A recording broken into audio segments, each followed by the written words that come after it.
Welcome to the Explainer. So today we're stepping right up to the virtual whiteboard to tackle one of the absolute most fascinating and, let's be honest, completely frustrating parts of the English language: idioms. If you're a language learner or honestly even just a native speaker who geeks out on linguistics, you know idioms are basically the secret handshakes of conversation. They add so much color and personality to how we speak. But if you get that handshake even slightly wrong, well, it can lead to some incredibly funny or just flat-out confusing situations. So grab your virtual notebooks, settle in, and let's master these colorful phrases together. Here's our roadmap for today. 1. The idiom challenge. 2. Getting the keywords right. 3. Getting the details right. 4. The translation trap. And 5. Our lesson summary. Let's start with section 1, the idiom challenge. Before we look at the mistakes themselves, we really need to understand where they're coming from. The examples we're looking at today, they aren't just random guesses. They are pulled directly from a massive collection of 95,000 real exam scripts from advanced students. We're talking people from over 190 different countries taking high-level Cambridge ESOL exams. So these are real people under real pressure, making very understandable yet completely incorrect language choices. These are actual real-world mistakes from learners in advanced level exams. Think CAE, proficiency, and IELTS. And even advanced learners at a level 6 or higher stumble on idioms. Why? Well, because idioms just don't play by the normal rules of logic or grammar. They have their own entirely unique set of rules. Which brings us right to the golden foundational rule of this entire lesson. An idiom is a fixed expression. Now, fixed is the keyword here. It literally means the words are cemented together. You cannot change the vocabulary, you cannot swap out words for synonyms, and you definitely can't play with the grammar. I mean, unless of course you're making some deliberate, advanced pun, but for everyday conversational English, you've got to think of an idiom as a single block of concrete. If you chip away a piece, the whole thing just falls apart. Moving on to section 2, getting the keywords right. Let's see exactly what happens when students accidentally swap out the main nouns or verbs in these fixed expressions. It usually makes logical sense in their heads, but idiomatically, it's a disaster. For example, imagine rising unemployment figures are just a tiny part of a much bigger, hidden problem. You want to use an iceberg metaphor, right? Do you say it's the tip of the iceberg or the top of the iceberg? Well, students frequently write top, and hey, that makes sense. An iceberg has a top. But the fixed expression is tip of the iceberg. Tip implies that sharp, singular point visible above the water, while the massive, dangerous bulk hides beneath. If you say top, native speakers will know what you mean for sure, but the idiom is technically broken. Now, this one is a classic, and honestly, it is hilarious. When you want to talk about ordinary people, or imply that a job is so easy that absolutely anyone could do it, what do you say? The correct idiom is every Tom, Dick, and Harry. But look at this incorrect version pulled from those exam papers. Every Tom and Jerry. It's so funny because students associate the name Tom with a famous cartoon cat and mouse, so their brain just naturally fills in Jerry. But remember, we're looking for generic names of everyday people here, not a cartoon cat and mouse causing chaos.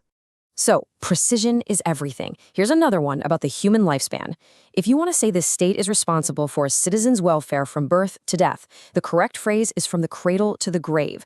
Notice it has a really nice poetic, rhythmic ring to it. But advanced learners sometimes swap out grave for coffin. Again, logically, it makes total sense. A coffin represents death just like a grave does. But idiomatically, from the cradle to the coffin just sounds a bit too literal, a little clunky, and, well, honestly, a bit morbid. It has to be grave. Okay, what if someone is in a genuinely terrible, grumpy mood?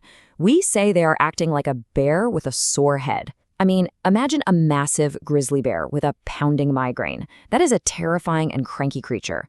But students very often write like a bear with a sore throat. Think about it.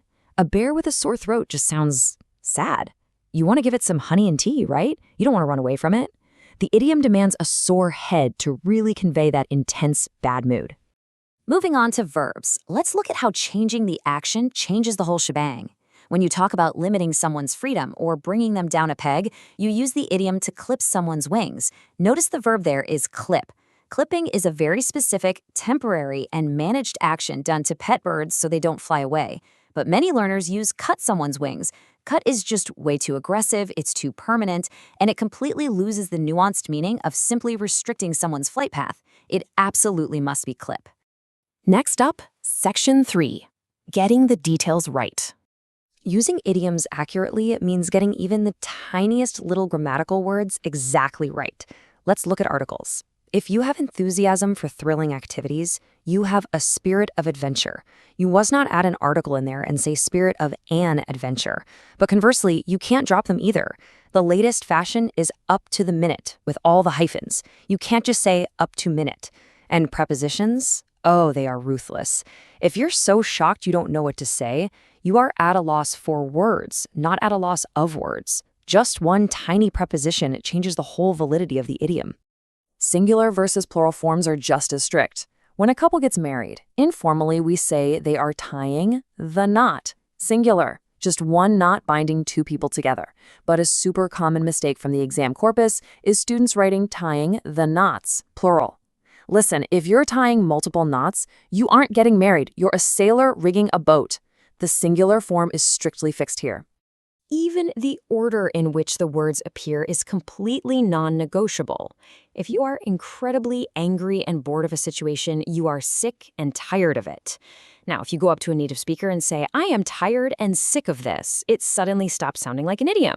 Instead, it sounds like you're giving a medical update to your doctor, telling them you need a nap and some medicine. Word order creates the rhythm of the idiom, so don't flip it. Which leads us to Section 4, the translation trap. Translating idioms directly from your native language into English is hands down the most dangerous game you can play. And here's exactly why. When you want to describe someone making a small difficulty seem massive and serious, the English idiom is to make a mountain out of a molehill. It's earth-based, right? Dirt to a mountain. But in many European languages, the equivalent idiom uses animals. So students frequently write on their English exams, "make an elephant out of a mouse." Let me tell you, if you say "make an elephant out of a mouse" in English, people are just going to look at you, completely confused, wondering if you're talking about biology or maybe some weird magic trick. So, the crucial point here is this. Always, always check a good dictionary before you try to translate an idiom word for word. Do not just trust that the metaphor your native language uses, whether it's animals, food, or weather, will translate directly into the exact English equivalent. The meaning might be the same, sure, but the vocabulary will almost certainly be different. Finally, Section 5, our lesson summary. All right, let's wrap this up. Here are your 4 main takeaways for today's lesson. Number 1, remember our block of concrete. Idioms are entirely fixed expressions. You cannot casually alter them. Number 2, you've got to use the exact keywords. It's the tip of the iceberg, not the top. Number 3, sweat the small stuff. Pay close attention to grammar details like articles, specific prepositions, and singular versus plural forms. Don't be tying knots at your wedding. And finally, number 4, avoid the translation trap. Never translate an idiom word for word from your native tongue without checking a dictionary first. And that brings us to the end of our lesson. But before you go, I want to leave you with a little bit of homework. Just a thought to really spark your curiosity. What is an idiom in your native language that makes absolutely no sense when translated word for word into English? Think about it, and you'll realize just how wonderfully, bizarre, and rigidly structured human language really is. Keep practicing, keep checking those dictionaries, and keep your English colorful. Thanks so much for joining me on this explainer.